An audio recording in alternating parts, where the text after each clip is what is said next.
boys and girls. I'm so glad to get to make some art with you again today. Today what you need to make this warm color or cool color cityscape is some kind of thick white paper. If you try to use copy paper, it'll be too thin. So you need some thicker white paper, maybe some white construction paper. I typically use 80 to 90 pound paper. Maybe a piece of black construction paper for your city silhouettes. You'll need a pencil, scissors, and I like this cool Aquaflow paintbrush, but you could use a regular paintbrush and some water. My paintbrush has the water built in.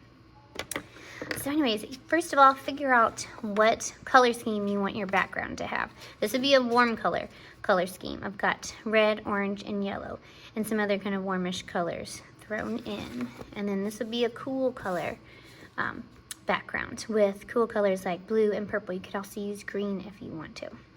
And you also need markers today. Sorry about that, forgot about markers. I use Crazy Art, but you could use any kind of markers you want. I'm not like endorsing one brand over the other, it's just what I've got on hand. So the first thing I want to do is make my background, and I'm going to choose what colors I want to do. I'll color both so you can see both, and I'll do a time lapse so it's not so slow. But I'll start out by figuring out where I want my moon or my sun. And you could draw this with a marker, you could draw this with a pencil. I think I'm just going to draw it with a marker. So if I'm doing warm colors, it'll be a sun. If I'm doing cool colors, it'll be a moon. And so I just pick a corner or pick the middle or pick something down here. I don't want to pick something too low because that's where my buildings are going to go.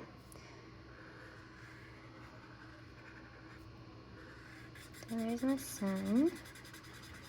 Doesn't have to be perfect. Remember, this is kind of an abstract picture. It's not realistic, so you don't have to be perfect. So yellow's a warm color. And I'll try this kind of yellow gold color next.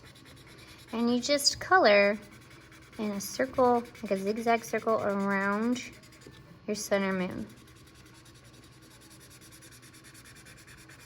It doesn't have to be solid because we're gonna spread out this ink with a paintbrush. The ink is gonna be our paint. I kind of made that a little skinny. I'm gonna thicken it up. Just don't do that too skinny, and don't just do, I'll show you what some people do. Don't just do like a line like that or a line like that. Yuck, right?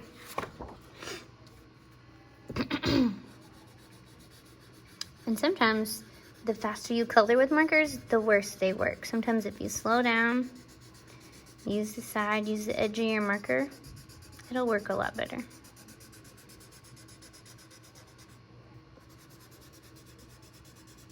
All right, I'm not gonna bore you with me just coloring this, so I'm gonna switch to time-lapse mode.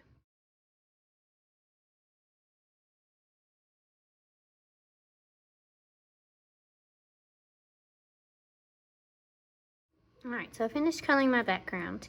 You may be wondering why I'm only using warm colors and not cool colors. I'm gonna use cool colors soon.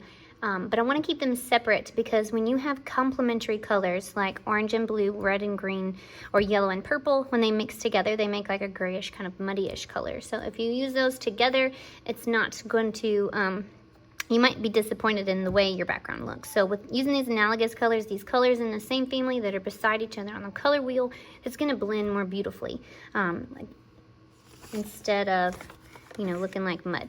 So see how this blue and purple looks great together? It's because they're beside each other on the color wheel. They're in the same little family.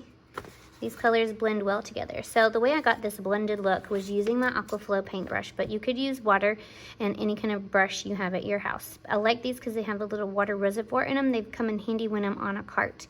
So I take it and it says push on this side, so I push and I squeeze.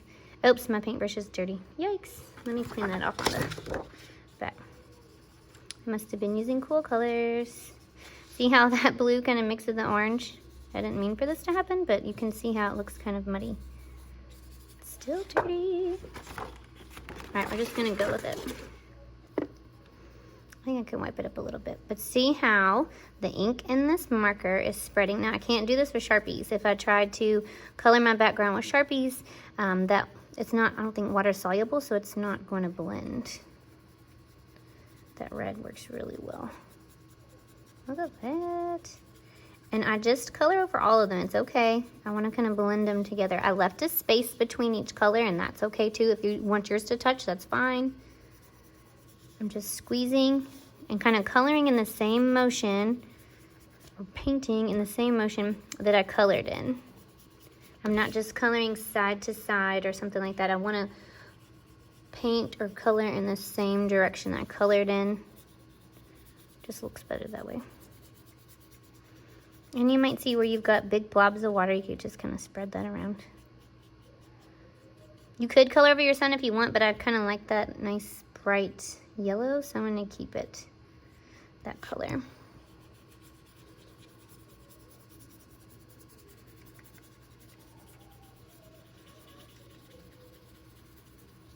I'm squeezing as I use this paintbrush. You can find these on Amazon, by the way. Any other art supply store, probably. They're made by Royal Langnickel.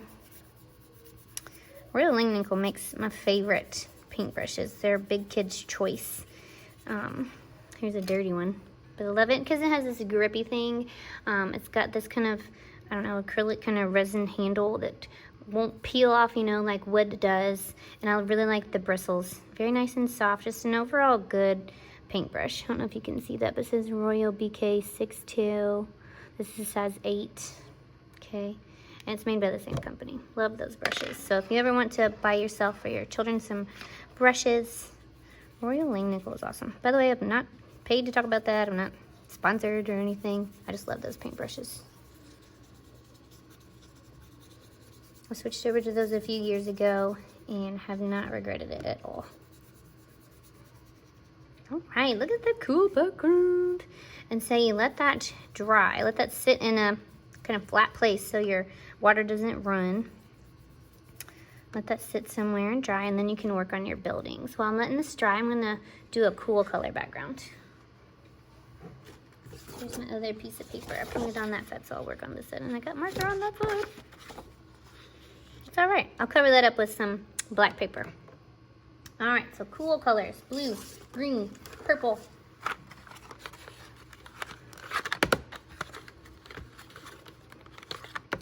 But like this pack of markers I've got also has like turquoise and another color. You could also use those too if you wanted to, like a baby blue, there's a light purple. This is just a crazy art pack of 20 and it's got lots of colors to choose from. I'll just stick with the basics. I'm gonna do these 3. So remember, you figure out where you want to put your moon or your sun. In this picture, I'm gonna have a moon. I'll just start on this corner since I'm right-handed and work my way over. You could put yours anywhere you want though.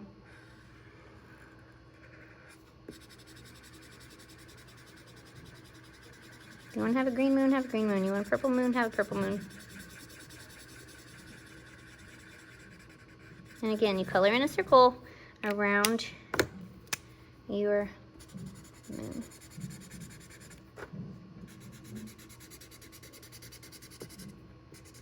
I just did this with my 3rd graders a couple weeks ago and they turned out really cool. I'll include some pictures at the end of the video of their work. They did a great job.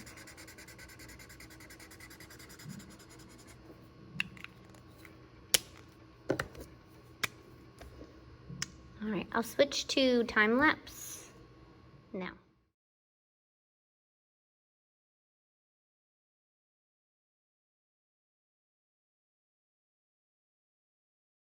All right, so I've got my cool color background and I need to clean my brush. Look at all that orange and stuff that's on my brush. And then I can start to blend my cool colors together. And I kind of got a little crazy in my pattern. Right there, kind of skipped green. Oh well. I don't know if I talked about doing a pattern. Make sure, I would do a pattern. I mean, you don't have to, but I think patterns look good. The repetition looks good.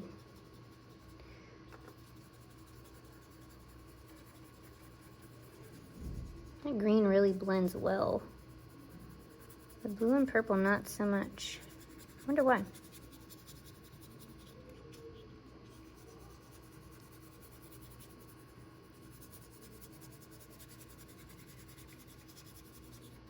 You would think them being those darker colors would have like lots of pigment that would spread. I don't know.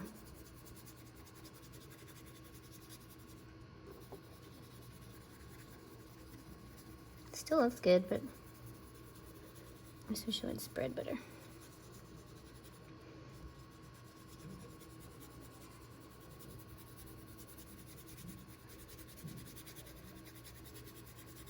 Again, I'm kind of painting in the same direction I colored in. And I don't know if I talked about this earlier, but you don't have to do a complete circle all the way around. If you notice, it's just curved lines now. Since I did my moon so far up in the corner, I just really had room for one full circle, didn't I? So that's okay.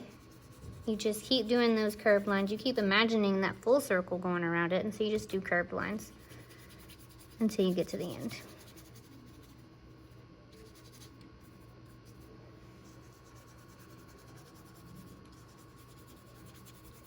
And I had a couple of friends who were having issues with doing that zigzag in a circle, and what they did, they first drew a circle and then put the zigzag around it. So if that helps you, you could draw that circle first, put the zigzag on top of it.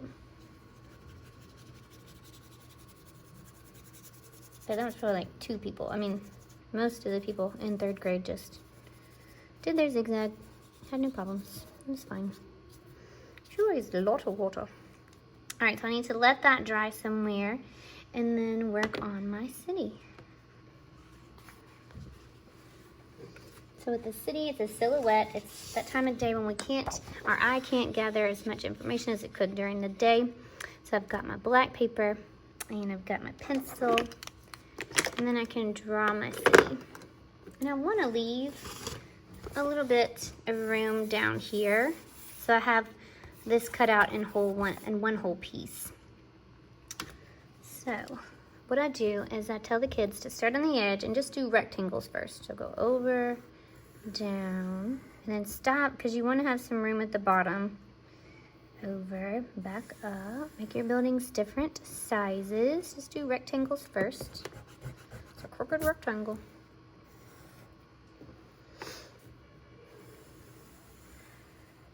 Over, up.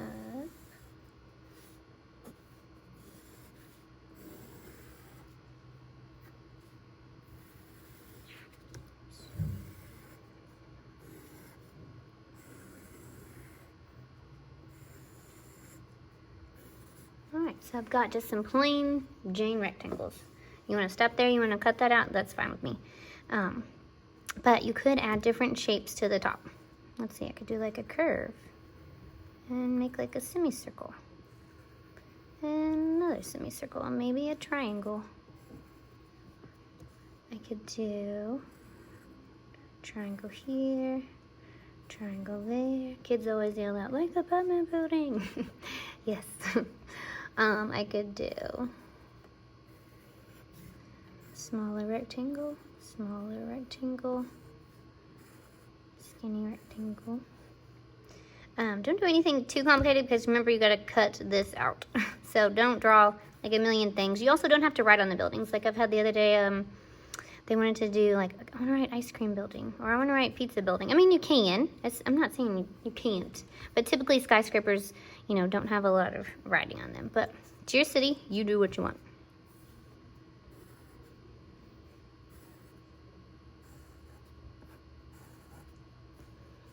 Let's see, what should go on this one? Maybe he's just empty. All right, so I'm gonna put on time lapse and cut this out.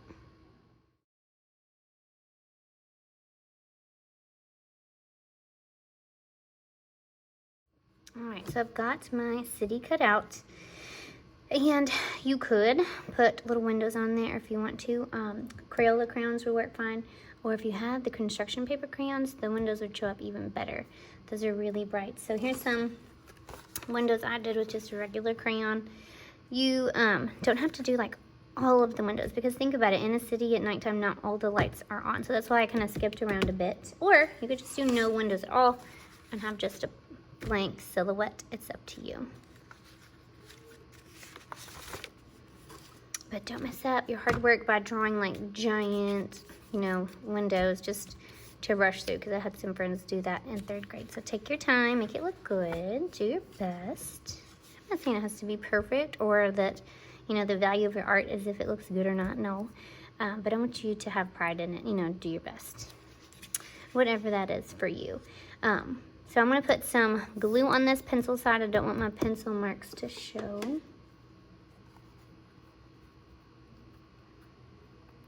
And my background is still kind of damp. I don't know, it's not too damp. That was a quick dry. This is just Elmer's glue wall. You could use a glue stick, whatever you want. When I'm gluing with liquid glue, however, I press that nib down into the paper so I don't squirt out a whole lot of glue. I really like this glue wall better than the washable glue. But if washable's all you got, use it. Whatever you have at home, use it. You don't have the colors I have, you don't have the paper I have, that's fine. It's whatever you've got. So I got glue on the pencil side. I'm gonna take this, I'm gonna glue it to the bottom. I had people who were kind of gluing it up here, having their buildings hang off and floating. You don't wanna do that. You wanna glue it to the bottom. Smooth it out. You got any extra, you could trim it off. Got a little bit of glue coming out of there. You stay in there, glue. And voila, we have our sunset silhouette city.